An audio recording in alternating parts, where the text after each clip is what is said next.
नमस्कार प्यारे बच्चों। आज हम हिंदी में पार्ट 3 जो है वृंदा, इस टॉपिक पे चर्चा करेंगे। आज का जो हमारा शीर्षक है वृंदा है और यहाँ पर इसके सार को हम समझते हैं। यह जो कहानी है वह प्रसिद्ध लेखिका जो है महादेवी वर्मा द्वारा रचित है और रेखा चित्र इसमें आया है। रेखा चित्र विद्या पर आधारित है। यह रेखा चित्र उनकी सुप्रसिद्ध कृति जो है कह सकते हैं कि मेरा परिवार से संकलित है। मेरा परिवार प्रस्तुत निबंध में वृंदा जैसे अति साधारण प्राणी की चेष्टाओं का इन्होंने सजीव वर्णन किया है, ठीक है, और उसे एक अस्मरणीय या स्मरणीय व्यक्तित्व प्रदान किया गया है। आते हैं हम इस कहानी में और समझने का प्रयास करते हैं। वृंदा और उसकी सखी यानी कि ये जो दोनों सहेलियां रहती हैं, ये कहानी यहां से स्टार्ट होती है कि वो सखी कहती है कि वृंदा मेरी उस समय की सहेली थी कि जब मैं जीवन और मृत्यु के अमित अंतर नहीं जान पाए थे। अमिट यानी कि जो कभी न मिटने वाला हो, उस अंतर को मैं नहीं जान पाए थे। अपने नाना और दादी की स्वर्ग गमन की चर्चा सुनकर मैं बहुत गंभीर मुख और आश्वस्त भाव से घर को सूचना दे चुकी थी कि मेरा सिर कपड़े रखने की अलमारी को छूने लगेगा। तब मैं निश्चय ही एक बार उनको देखने जाऊंगी। यानी कि यहाँ पर जो उसकी सखी है वृंदा की, वह यह सोच रही है कि मैं जब बड़ी हो जाऊंगी या फिर जब मुझे जाने का अवसर प्राप्त होगा तब जो है मैं उसे देख पाऊंगी। साथ ही साथ जो है न मेरे इस पुण्य का संकल्प का विरोध करने की इच्छा किसी में हुई और न ही जो है मैंने एक बार मरकर कभी न लौट सकने वाले जो है नियम को जाना। ऐसी दशा में जो है छोटी छोटे असमर्थ बच्चों को जो है छोड़कर मर जाने वाली माँ की कल्पना मेरी बुद्धि की जो है कहाँ ठहरती। तो इतना मार्मिक वर्णन यहाँ पर मिल रहा है, हम देख रहे हैं। और साथ ही साथ जो है यहाँ पर मेरा संसार का अनुभव भी जो कैसा है, बहुत ही संक्षिप्त सा था। क्योंकि वह एक बालिका थी, उसको बहुत अधिक अनुभव नहीं था। उसके सामने घटित होने वाली घटनाओं को उसने यहाँ पर अभिव्यक्त किया है। साथ ही साथ जो है अज्ञानावस्था में मेरा साथ देने वाली उसने यहाँ पर एक सफेद कुतिया के बारे में बताया है और सीढ़ियों के नीचे वाले अंधेरी जो है कोठरी में आंखें मूंदे पड़े रहने वाले बच्चों को इतनी जो है वह सतर्क पहरेदार होती थी कि उसका गुर्राना सारी ममता भरी मैत्री पर पानी फेर देता था। यानी कि वह उससे बहुत ही भयाग्रस्त रहती थी उससे, ठीक है। जैसे वो एक बार बोलती थी तो यह एकदम डर से जाते थे। आगे जो है इसमें वर्णन आता है कि भूरी पूसी भी अपने चूहे जैसे निसहाय बच्चों को तीखे पैने दांतों में ऐसे दबाती कि कोमलता से दबाकर ले जाती थी कि कैसे उनके कहीं एक भी दांत न चुभ पाते। यानी कि इतना थोड़ा सा कहने में भी अजीब सा आ रहा है कि इस प्रकार से वह दबाकर ले जाती कि उसके तीखे दांत जो हैं उसको जरा सा भी स्पर्श नहीं कर सकते थे।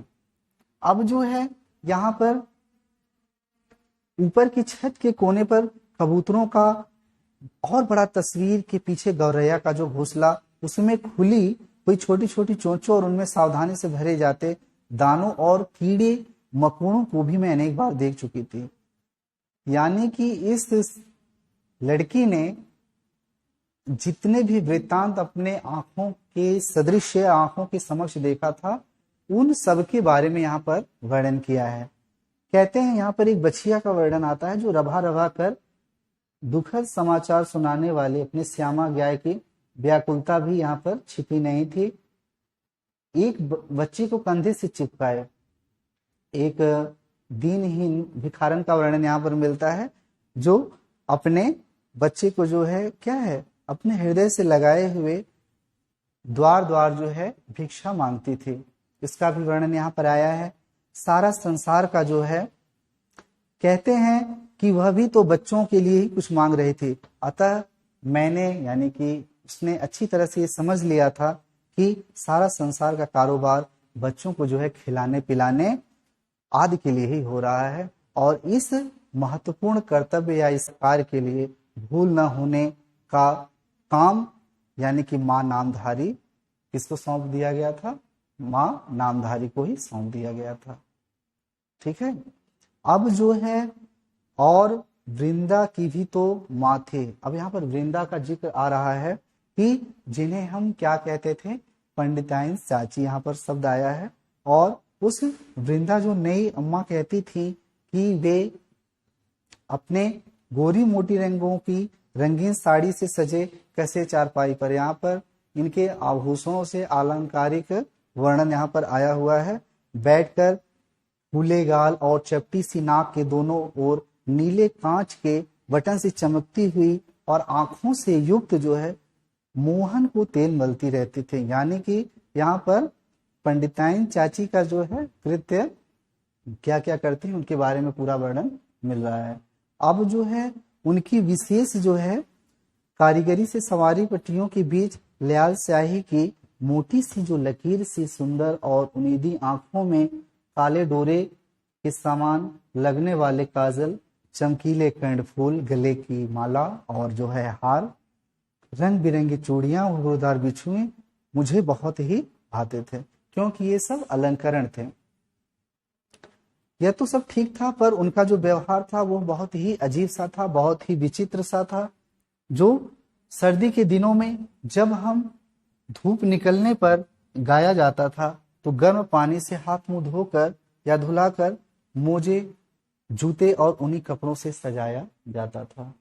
अब जो है यहाँ पर आगे जो इसका वर्णन मिलता है कि उस गुनगुना दूध पिलाया जाता, ठीक है, नहीं ज्यादा बहुत ठंड और नहीं ज्यादा बहुत गर्म।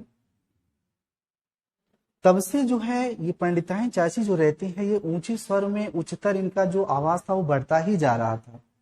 यदि उस गर्जन तर्जन का कोई अर्थ मुझे समझ में आ जाता तो श्यामा के रंभाने के समान जो है स्नेह का भी प्रदर्शन समझ में सकते थे, परंतु जो उसकी शब्दावली थी, ठीक है, परंतु जो शब्दावली परिचित होने के कारण ही कुछ उलझन उत्पन्न होने वाले थे। और उड़ती की आंव में बैल के से दीदे निकाल रहे थे। अच्छा, मोहन का दूध कब गर्म होगा? अभागी मरती ही नहीं। इस प्रकार से कटाक्ष तीखे जो है यहाँ पर प्रयोग उसके प्रति मिलते हैं, और वाक्यों में जो कठोरता की धारा है बहती रहती थी, उसे मेरा अबोध मन जान ही लेता था। यानी कि जो सखी है वृंदा की, यह तमाम अपने जीवन के उतार चढ़ाव को, कटाक्ष को, दूसरे के द्वारा किए हुए अपशब्दों को, किसके प्रति कौन सा क्या भाव व्यक्त किया जा रहा है, उसको अच्छी तरह से ये समझ रहे थे। कहती है कि कभी कभी जब मैं उस छत पर जाकर उस घर की कथा को समझने का प्रयास करती तो होता क्या था कि तब मुझे जो है उस मैली धोती में लपेटे हुए उस वृंदा के आंगन में चौकी तक फिरकनी सी नाचती दिखाई देते।